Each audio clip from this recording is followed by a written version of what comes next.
Hi, hello, good morning, good afternoon, good evening, Matibay students! Welcome to another Matibay Matibay class! class! Tuloy-tuloy tayo Ayan! kapatid and tuloy-tuloy tayo stats students, tama? Yes. Our topic for today mga anak is all about Computing for the point estimate and confidence interval of the population proportion. So May that is all pabilog. about Module 15 and 16. Again, ulitin lang natin, Sir Jason, wala po tayong 13 and 14 dahil yung 13 ay exam at ang 14 ay quiz. at maski hindi natin ipaliwanag yan, Ma'am Tintin, makikita nila yan na wala yan sa kanilang module. Yes. Okay? Okay. So pinagsama po ang module and 15 And 16 dahil? dahil napakadali. gusto nang gumawa. Napakadali. Dahil napakadali. Ayan. And, ay, may paggalaw. Oo naman. Ay, may Syempre. pagganon. Kanina wala tayong ganyan, no? Wow, Pero okay lang. may naalala kang topic doon? Ano? Fibonacci sequence. Ay, oo nga. Yes, Fibonacci mathematics sequence. in the Math modern 152 world. college. Pag college na kayo, pag-aaralan nyo yan. So, we have objectives. Our Una first objective is, of course, to define population proportion. Second is to compute for the point estimate of the population proportion. And lastly, Parang nagmamadali. hindi. Calculate the Ako na, confidence interval. Calculate the confidence interval of the population proportion and standard error. Okay na? May kakilala akong ganun. Hindi pinapakinggan ko. Ay, ayoko. Okay. So those are the three objectives objectives, mga anak. Okay, ano nga ba ang ating pag-aaralan for today? Ayan. Before tayo mag-proceed sa solving and so on, let us define first kung ano nga ba yung tinatawag nating population proportion. And when we say population proportion, mga anak, it is a part of a population with a particular attribute expressed as a Wow. fraction, decimal, or percentage of the whole population. Kaya siya naging population proportion. Yes, and for a finite population, the population proportion is the number of members in the population with a particular attribute divided by the number of members in the population. Mamaya, So, portion lang siya, yes. Mas magiging malinaw ang lahat ng mga yan. And the population proportion is a number representing Wow. a part of a population and is therefore an example of a population parameter. Parang sample lang siya ng buong Yes, population. portion lang siya ng buong population. Kunwari, Thus, ma'am, sa buong class, kukunin lang natin yung mga boys. Yes. Okay, so, that's an lahat example ng of girls. population proportion. Okay, lahat ng nag-age So, ng kunwari, 12 to 13. ganun, Ganon. group natin sila ng 5, kukunin lang natin si group 1. Something like that. Ganon. And the small letter P or ang tinatawag nating p-hat, P-hat. ayan, is a common symbol for the population proportion. Ito pala. And the p-hat is for sample proportion. So, ang symbol na yan, binabasa po siyang p-hat and it represents sample proportion. Ay! Ang tagal niyan, kapatid. May ganyan pala. Ayan. Ayun lang. May ganun pala siyang isa. Okay, next. Of Let's move on course, to we formula. have our formula. Ayan, Yes. madali lang yan. Madali lang Super yan. dali. The sample proportion is calculated as p-hat is equal to number or total number of success divided by sample size of n. And while in computing for standard error, we have SE or standard error. Ito po siya is equal to square root of p hat times q hat all over n, where q hat is equal to 1 minus p hat is the sample of proportion of failures in sample size n. So, Take bago note, natin, Ma'am Tintin, yes, okay? You cannot compute for the standard error if you Without- don't know the value of your q hat and p hat, Oo. okay? So, determine first the number of q hat and p hat para makuha mo si standard of error. But Yes. take note also, you will not compute or you can't compute for the q hat without determining for the p p-hat. hat. So, ang una natin gagawin is to solve for p-hat first. At para mas maintindihan natin yan, Sir Jason, punta na tayo sa Tinatawag nating Meron pang matulog. kasunod. Ano pa ba kasunod? Kaya matulog na tayo. Confidence interval Meron for pa tayo. population proportion. Ayan. Ano na yan? Nagawa na natin. Kaya nga lang yung una, ma'am, T. Okay, so ngayon gagawin nating Z. P, population Yes. proportion naman siya. Ayan. So the Pero lower dito, limit, babalikan natin yung the lower limit is equal to P hat minus critical values, okay, times square root of, square root of P hat, Q hat, all over N. and for upper limit, papalitan lang natin yung minus ng plus. Gusto ko basahin mo. Parang So, lobby. P hat plus J sub A all over 2 times P hat times Q hat all over N. Okay. Let's proceed with our... Totoo na ba to? Examples. Ala, hindi Mamaya pa, tayo. hindi meron pa. ba? Ayan, Ayan. yan pala. I-remind lang natin sila kasi kakailanganin natin yan sa lahat. Always remember mga anak, usually ito lang yung tinatandaan natin. Yung degree of confidence natin na 90%, 95%, and 99% at ang kanilang critical value. Values, okay. Kapag 90% mga anak, ang critical value niya is 1.645. Wherein kapag 95% degree of confidence, its critical value is 1.96. At kapag 99% yan mga anak, 2.575. And it is very important na huwag kakalimutan at Yes. huwag ipag-rumble-rumble yan dahil isang pagkakamali mo you lang need to mali na lahat. memorize that by heart. Yeah. Okay. Madali lang naman. Anyway, 3 lang naman sila. Ayun. So, last na. Tunay na to. Let's proceed with our examples. Okay, will you please read, Ma'am Tintin, the first problem? A random sample of 400 observations from a binomial population produces x is equal to 250. Find a 95% confidence interval for population proportion. Question, Sir Jason. Sa dami ng formula na inyong inintroduce ni Ma'am Tintin, ano ang una namin kukunin? Okay? First and foremost, dapat kukunin muna natin ang tinatawag nating P hat. P hat. At sabi namin kanina mga anak, P hat is always equal to number of success and sample size or ang ating N. Okay, going on with the problem or going back with the problem, sabi natin noon, paulit-ulit, kapag sinabi nating N, laging kasama yan ng random sample na word. Isn't it, Ma'am Tintin? Yes. That's why our N here is 400. Okay? And it is also emphasized on the problem, our number of success, which is x equal to 250. Hirap. Therefore, using our gintong calculator, Gininto ang we have maalikabok. now 250 divided by 400. Our P hat is definitely equal to 0.625. Okay? Since meron na tayong P hat, we are now ready to get our standard error. And standard error, sabi natin kanina mga anak, it is equal to the square root of P hat times Q hat divided by N. Isn't it? May napansin ka, ma'am? Wala pa tayong Q hat. Wala pa tayong Q hat. Sabi mo, Sir Jason, ang SE is equal to the square root of P hat times Q hat all over N. Meron lang po tayong P hat, meron lang po tayong N, pero wala pa po tayong Q hat. Alam natin kanina mga anak, that Q hat is equal to 1 minus P hat. Isn't it, Ma'am Tintin? Yes. Okay? Going back, we have 1 minus, what is our P hat? 0.625. 0.625. Using our calculator, 1 minus 0.625 is equal to 0.375.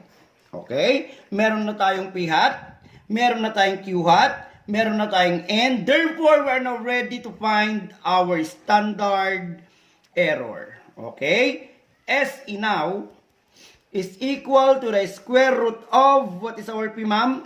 0.625. 0.625 with laway times Q hat is 0.375 all over N, which is 400. 400. Be careful sa pag-input. Be careful. Okay? Kaya bang imano-mano to? Agpagtit ka kag minano-mano mo yan. So, square root. Okay? Kung ano po ang pagkakasulat, yun ang pagkakapindot. 0.625, close, open, 0.375, close, all over, 400, that is equal to, standard error is equal to, 0. Ma'am, ilang pong digit? 3. Okay, 3 digits, 2024. And this is our standard of error. Okay, medyo mahaba. Meron na tayo ngayong P hat, meron na tayo ngayong Q hat, at meron na tayo ngayong SE. standard of error. Take note that the standard of error ay ito. Isn't it, Ma'am Tintin? Yes. Sabi sa problem, Find a 95% confidence interval for population proportion. Gagamitin na natin ngayon itong formula na ito. Nakikita mo, Ma'am Tin? Yes. Nakikita ba lahat sa video? O, nakikita lahat sa video? No, nakikita naman. Apo. Okay. So, let's now have P. What is our P, Ma'am? P hat is 0.625. 0.625. Nakikita pa ba, Ma'am Tintin? Apo. Okay, minus, okay, Z sub A all over 2 or confidence level. Anong percent tayo, ma'am? 95. It's 95%. Pag sinabing 95%, we have 1.96. Tatandaan natin yon. So, minus 1.96 times, okay, square root of, ay, wala na pala itong square root, sorry. Times na lang. Dahil nakuha na natin ito, ma'am, di ba? Yes. Ito yung SE natin, 0.024. Nakakasunod, ma'am Tintin? Yes. 024. Okay. Less than P, less than, papalitan lang natin ng plus minus. 0.625 Liitan mo yung sulat mo. plus, ay, yes, plus 1.96 times 0.024. Kaya na mag-adjust. Nababasa ba? Yeah. Pinalitan ko lang po ng plus yung minus, pero parang pagkakasulat. Sorry na po. Okay, using our calculator, we have Unahin now natin si minus. 0.625, okay, minus 1.96 times, diretso na, ma'am, no? Apo. 0.024 equal to, meron tayo ngayong 0.578. Okay, naging 578 kasi nga Round off. nag-round off na tayo. Okay? Ganon din pong pagkakasulat. Papalitan lang natin ng plus si minus.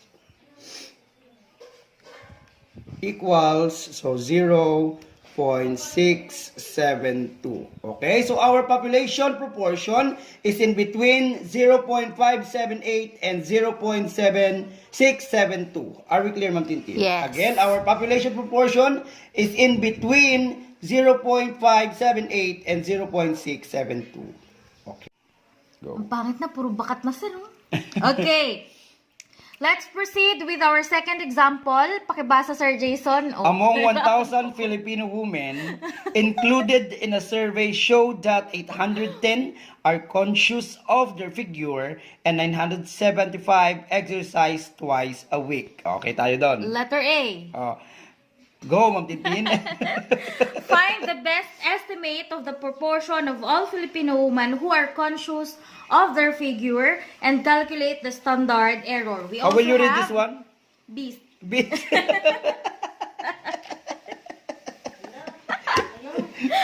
Best. We Best. also have, for letter B, find the beast.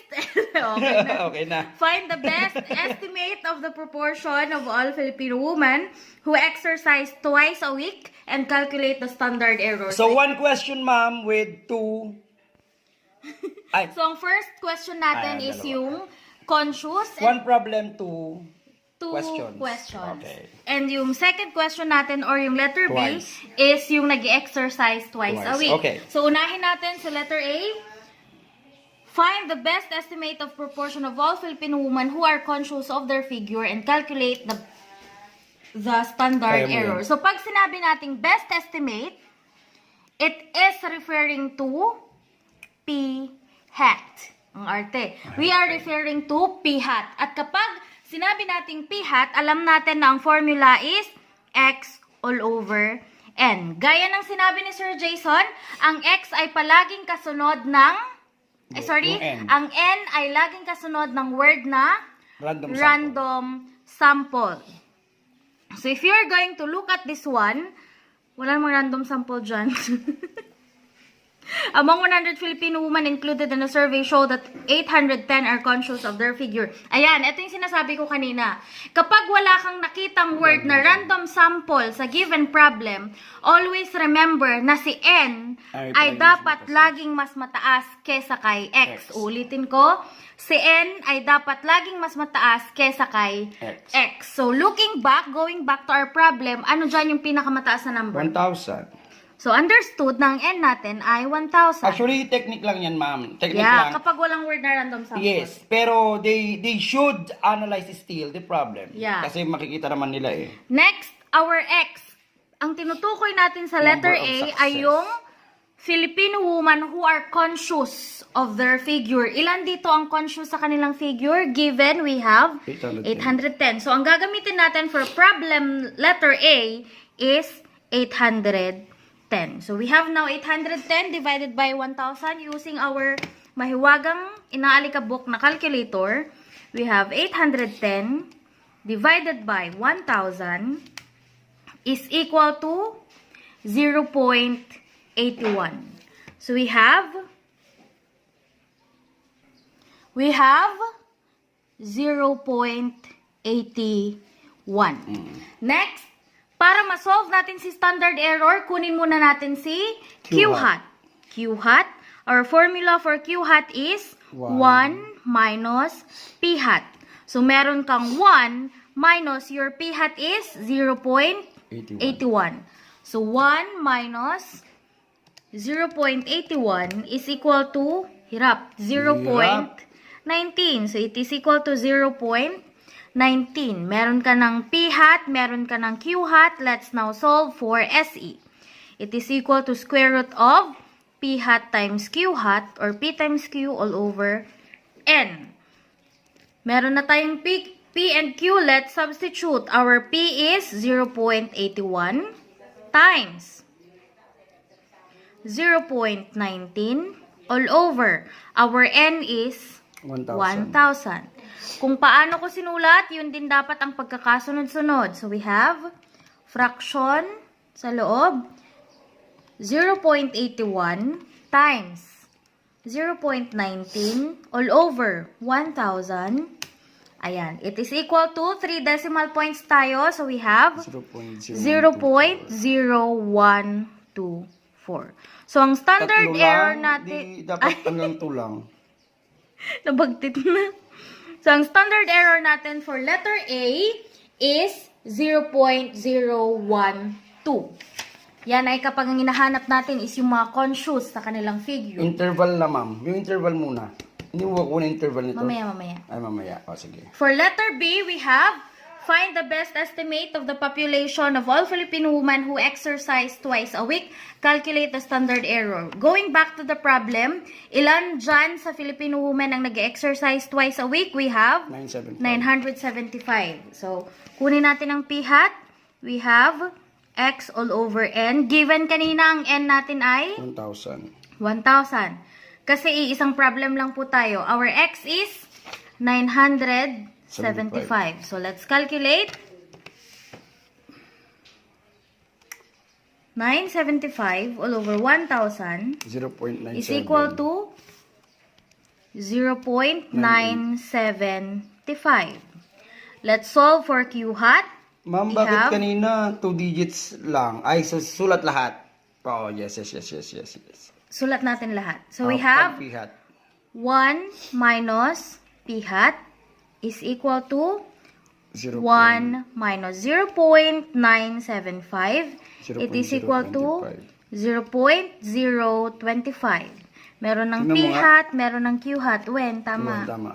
O sige, kung meron kang trust issues, itry natin. 0.975.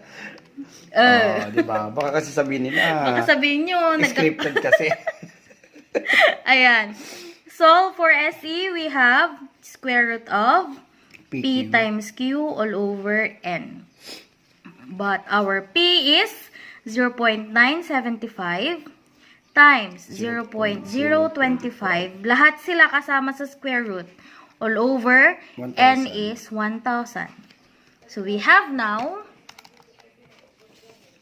0.0975 times 0.025 all over 1,000 is equal to, ayan, ang given natin ay merong, gamit tayong ibang papel. 1 point. So, ang sagot na nakuha natin using our calculator is 1.5612,495 x 10 raised to negative 3. Kapag ganyan ang nakuha mong sagot sa Kapag calculator, lumabas, kapag ganito ang lumabas, babalikan mo lang lagi ang ating Rule of scientific notation. notation. Or babalikan mo lang yung Cartesian plane. Bakit Cartesian plane? Always remember na kapag going left, it is always, Negative. kapag going right, it is always positive. Positive, right. Kapag going left, it is always negative. Since negative yan, mag-go tayo ng left. Ilan yung nasa Three taas? times. 3. So, 3 times tayong pupunta sa left. We Hindi, have, consider observe the kunin decimal natin. number. Okay, kunin muna natin. So, we have 1.561. 561. 3 times tayong pupunta sa left. Saan ba ang left natin? So, we have, ito yung decimal point natin. Try sa left. So, we have 1, 2, 3. Andyan na ngayon. Andito na ngayon yung point. So, lahat ng nakikita mo dyan, lalagyan mo ng 0. Since 3 decimal point ang hinahanap natin, ikukonsider nating sagot ay si 0.002. 0.002. Bakit naging 2? Kasi ang katabi ni 1 ay si 5. So, kailangan mong mag-round off. So, our standard error for this particular problem is 0.002. Final answer. Okay. Okay, problem number 3. Dahil ako nagbasa kanina, ma'am, will you proceed our problem number 3?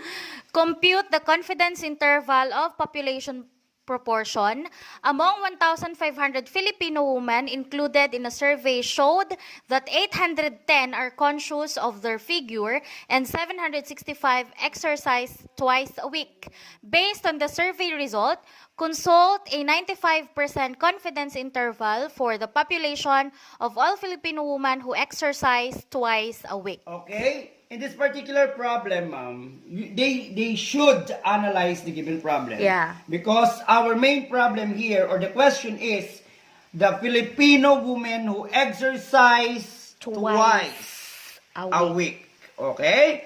Our first step is to get our P hat. And P hat is equal to X, or number of success, all over N. Okay? Consider twice a week. Ilan daw po ang nag-exercise ng twice a week, ma'am? 765. 765. This is the total number of success. Okay? All over N, pag sinabi nating N is the sample size, and the sample size is 1,500. Okay? Yeah. Dahil yon ang total na tao na pinag-aaralan nila. Yeah. So this is divided by 1,500. Okay? Using our scientific calculator na 10 years na sa atin. Okay? Since college pa. 765 all over 1,500. This is equal now to 0.51. So, meron na tayo ngayong P hat. Okay, next is our Q hat. But Q hat is equal to 1 minus P hat. Okay, substitute, to substitute, we have now 1 minus 0.51. Using our calculator, 1 minus 0.51 is equal to 0.49.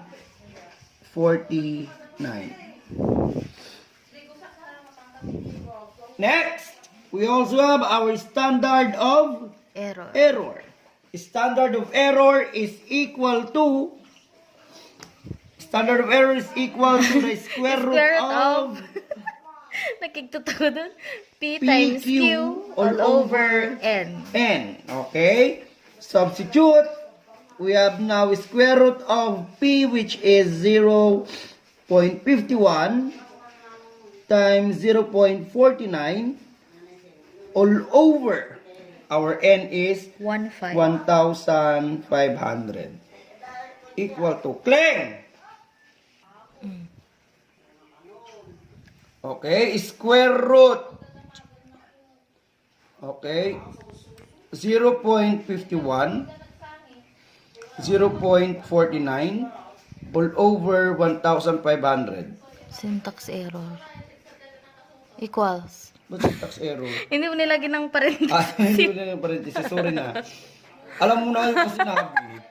para ulit. Close parenthesis 0.51. Okay, times 0.49. Close, sa pairanam na ko dun. 1,500. Okay, is equal to, okay, 0.013. 3. Okay? Kasi nag-round off na tayo. Meron na tayong p-hat, meron na tayong q-hat, meron na tayong standard of error. We are now ready to solve for our interval. Okay? And our interval is equal to P-hat, p-hat. What is our p-hat, ma'am? 0.51. 0.51 minus, okay? 95%. Our confidence level is 95%. 1.96. Using our table, again, we have 1.96 minus 1.96 times our standard of error, which is 0.013. 0.013. Okay? Less than P, less than. Yeah. Papalitan lang po natin ng plus 1.96. 1.96 times 0.013. Our interval is now 0.51 minus 1.96 times 0.013 is equal to 0.485. 5. Papalitan lang po natin ng plus, si minus, equal to 0.535. So our population proportion is in between 0.485 to 0.535. Okay? That's all for lesson 15 and 16. Thank you so much mga anak. Again, i-enjoy natin ang mathematics habang natututo. Laging tatandaan ang ating hashtag. Matibay. Goodbye mga anak. Bye-bye.